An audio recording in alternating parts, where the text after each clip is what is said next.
Si tu souhaites me soutenir, n'hésite pas à t'abonner à la chaîne. Tu peux aussi activer la petite cloche, comme ça tu auras accès à toutes mes vidéos.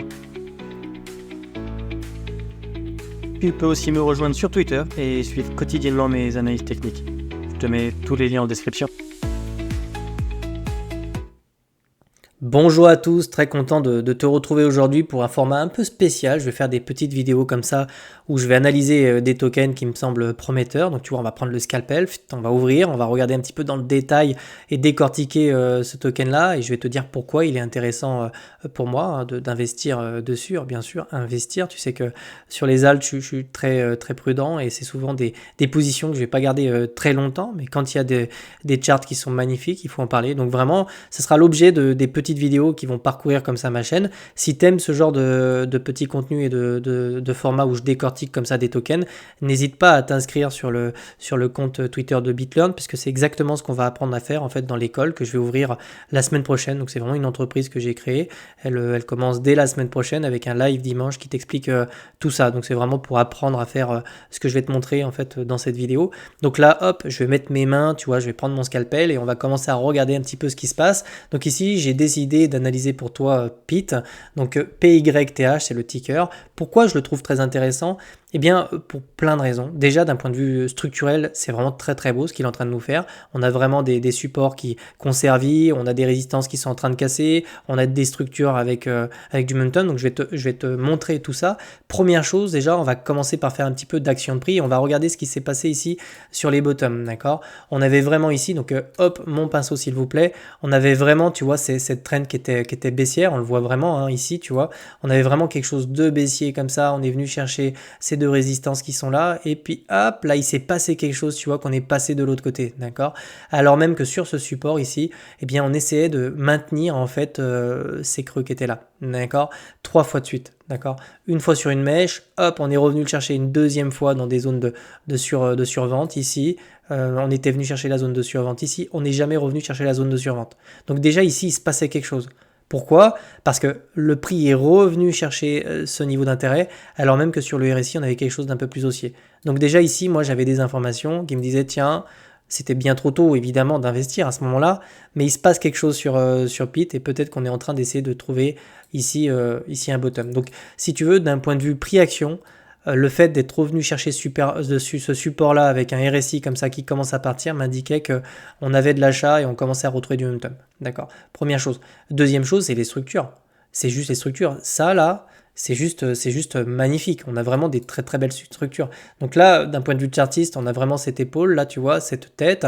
On est venu chercher une épaule qui était beaucoup plus haute que la précédente. Donc dynamique aussi à amorcer.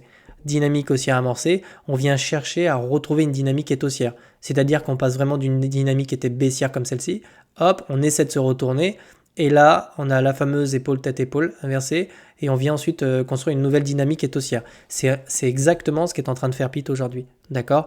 On est vraiment en train d'essayer de s'extraire en fait de cette lente accumulation qu'on avait là, d'accord? Donc pour ça, je vais vraiment dessiner un petit rectangle pour te montrer vraiment la zone dans laquelle il faut s'extraire. Donc c'est vraiment la zone, c'est celle-ci, hein, c'est vraiment ce grand rectangle. On a eu des réintégrations, donc ça va être des résistances qu'il va falloir casser. Pour le moment, on est en train de buter, hein, on a quasiment buté une fois dessus, 2 fois dessus. Donc vraiment, une fois qu'on va casser ces niveaux-là, même si pour moi la dynamique elle est déjà enclenchée, on aura vraiment un top départ et ensuite on aura des targets qui seront plutôt haussières. Donc déjà, on aura celle-ci, la première qu'il faudra venir chercher. Donc déjà, de ce niveau-là ici, tu as déjà 20%, tu vois. Il me semble que c'est pas exagéré de venir chercher, tu vois, cette résistance-là dans les prochaines semaines, à condition qu'on ait un BTC qui latéralise, tu vois, ou qui vienne chercher un ATH. Ça pourrait vraiment donner du carburant, si tu veux, à PYTH. Tu vois, on a vraiment des belles résistances. Moi, je fonctionne beaucoup résistance. On peut se servir du Fibo également, mais j'ai remarqué avec l'expérience que les résistances étaient vraiment des niveaux de prix qui étaient très souvent touchés. Donc vraiment, tu vois, tu as 4 niveaux. Donc si on prend les niveaux de prix qui sont actuels autour des 40 centimes, tu vois que si on revient chercher les 70, ça fait 75%. Si tu es en futur et que tu mets un peu de levier, tu vois, tu peux rapidement avoir des performances qui se situent autour des 200-300%. Du petit levier, hein. Attention, hein, je te connais, toi qui regardes mes vidéos, va pas mettre un levier x100 maintenant, hein, d'accord, on fait attention avec ça. Donc en ce qui concerne les niveaux de stop loss, plutôt sur ces niveaux-là. Le mien, en tout cas, il est plutôt serré. Tu peux jouer la prudence avec un stop loss qui se situe là. Si vraiment tu veux lancer un swing et essayer d'être très protégé, même si ça diminue un petit peu tes performances, tu peux vraiment le mettre ici. Hein. Sur des dynamiques haussières, on n'est vraiment pas censé revenir chercher ça. Donc, moi, je me serais affolé si on est revenu. Tu vois, déjà, hop, je vais prendre mon pinceau. Si pour X raison, on vient casser, on réintègre et on vient mécher ici.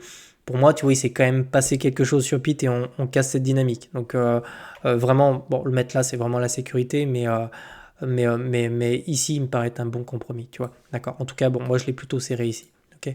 Donc, vraiment, très belle structure. Donc, des structures en forme d'épaule, tête-épaule inversée, d'accord. Des W, d'accord, dans des W, W dans des W parce qu'on a celui-là aussi. Donc, vraiment, tout ça, c'est des structures qui sont vraiment vraiment haussières. En ce qui concerne ici mes indicateurs de tendance, tu vois que je les ai même pas encore regardés. J'ai fait ça, tu vois là, pour le coup, je t'ai fait une vidéo sur l'action de prix. Tu as vu, je regarde même pas mes indicateurs, je les regarde même plus.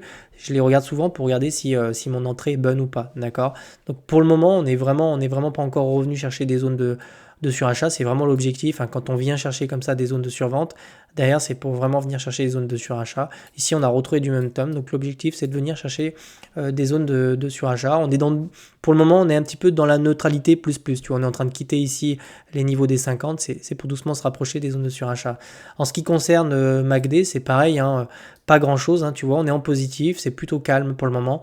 Donc vraiment, il faudra pas courir après le prix quand on sera ici, qu'on aura un MACD qui sera complètement vertical, d'accord. Ce sera bien trop tard. On peut également regarder un peu le token en weekly pour regarder. Là, c'est vraiment magnifique, hein, c'est vraiment très beau ce qu'il est en train de nous faire. C'est dommage, on a vraiment peu de data, mais ici, on voit vraiment bien la dynamique qui se met en place. Tu vois ici avec vraiment ce niveau-là sera très important.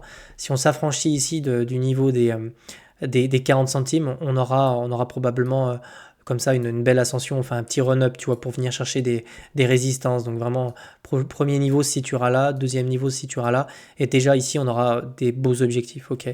Ensuite l'objectif c'est vraiment de revenir monter son stop loss pour couvrir son entrée et venir suivre le prix pour essayer de capter la plus grande amplitude possible sur ce token là, d'accord.